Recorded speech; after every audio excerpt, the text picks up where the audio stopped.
Hi, glad you could join me today. If you'd like to paint along with me, there are links in the description to the paper and paints I'm using, but whatever you have around will work just fine. We're using acrylics on canvas paper today. So for today's painting, I decided to go with something a little bit different than what I'm used to painting. So the river that we have in the center that we're penciling right now is going to be fairly close to us and a little bit different than what I'm used to. Then we're going to have a little bit of a land mass jutting out from the left side and a bit of land on the right side that's going to be at a steeper angle.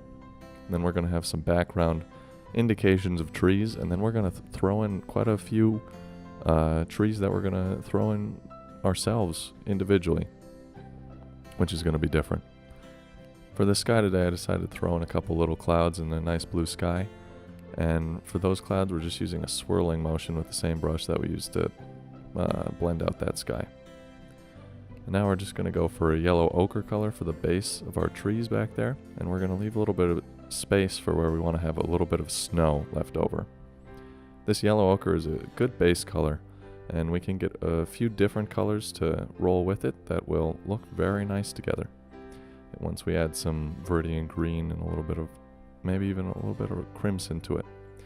As long as we keep all the shades pretty close together, it'll look like we have a lot of different trees back there.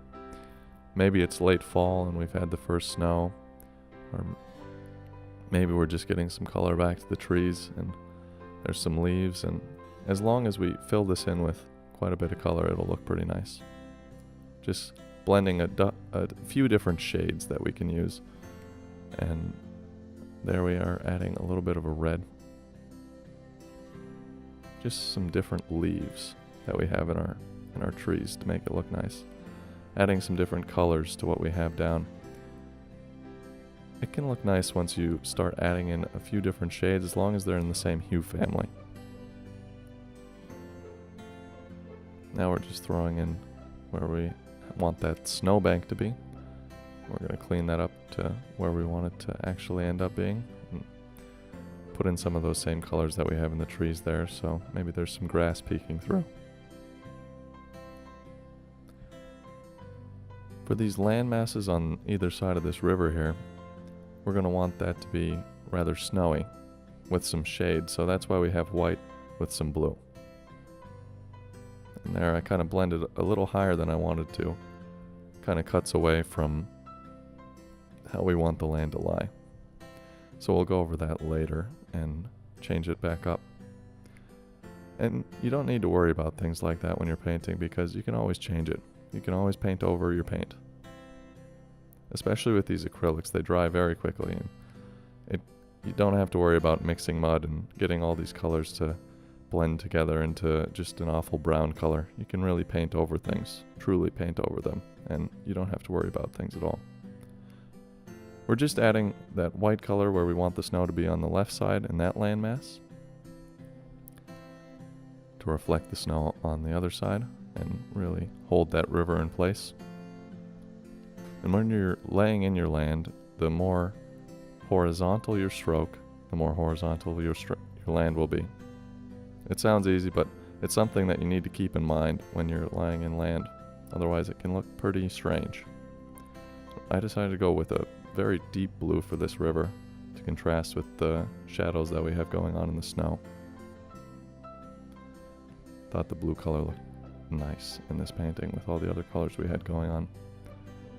And then a little bit later we'll scrub in some white sort of colors over that blue, dark blue river. Make it look like there's some action going on in that river.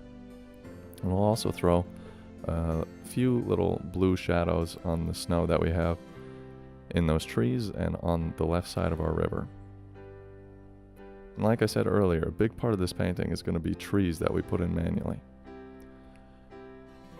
My camera went a little bit blurry here, so I'm going to speed up through quite a lot of this, especially because we're putting in a lot of trees and that takes a little bit of time.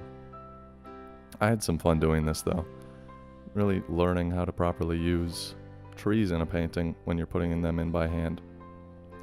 And the most important thing for me was loading the brush at the tip of the brush. This allowed me to get a thicker, complete line instead of missing parts of the line and having to go over it again. I think we got some pretty neat effects here though. with all the little trees. And it'll clear up in just a moment here after we scrub in a little bit of action in that river and a little bit of shadow on the snow that we have. And I had some fun with this painting today. Maybe you'll be able to try it and have some fun with it too. And I'm glad you could join me today. Hopefully you enjoyed the video, and if you painted along with me, I hope you had some fun. Until next time.